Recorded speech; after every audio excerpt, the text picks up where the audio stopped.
Pour cette partie concernant les granulés, la première chose est qu'il est essentiel d'utiliser un granulé de qualité. Alors ici, on va retrouver à droite les granulés du Limousin. Donc il s'agit de granulés qui sont fabriqués à Carquefou. Donc c'est du 100% résineux. Et à gauche, on va retrouver des granulés fabriqués à Venanceau par l'entreprise et le groupe Trichet.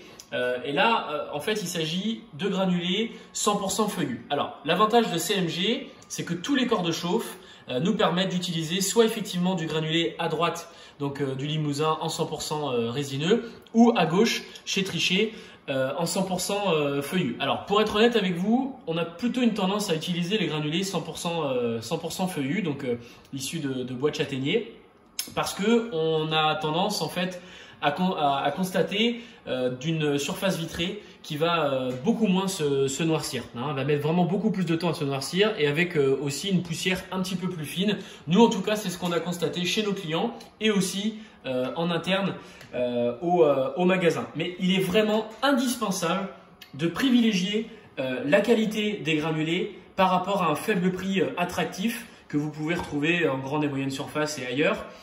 Et nous, on est vraiment là pour vous guider à ce sujet, pour vous conseiller sur la meilleure marque ou en tout cas aussi les marques à éviter dans vos poêles parce que y en a.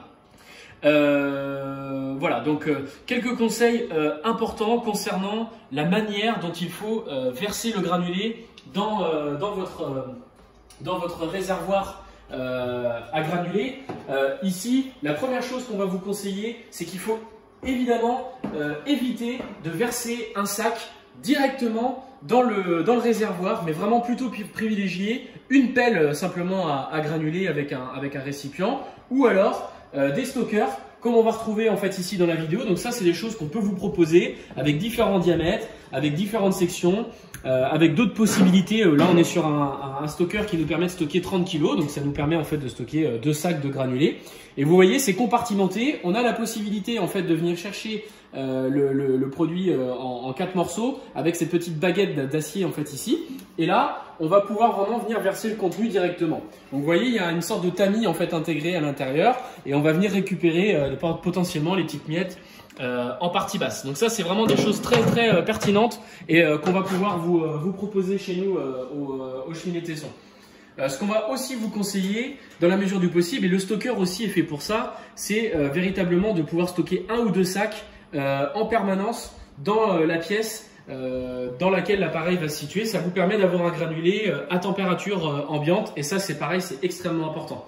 Dernière chose, on va vous conseiller aussi dans la mesure du possible, à la fin de votre hiver, de venir en fait consommer entièrement votre réservoir. L'idée, c'est vraiment, on va aller venir chercher là, voilà. Donc là, on voit bien, on a un réservoir qui est complètement vide. L'idée, c'est qu'à la fin de chaque hiver, vous puissiez avoir un réservoir qui ressemble à ça. Donc vraiment quasiment aller chercher jusqu'à l'alarme. L'idée, c'est véritablement qu'il n'y ait pas de granulés qui soient conservés dans votre réservoir pendant l'été afin d'éviter la condensation et potentiellement le grossissement de vos granulés pour l'hiver prochain.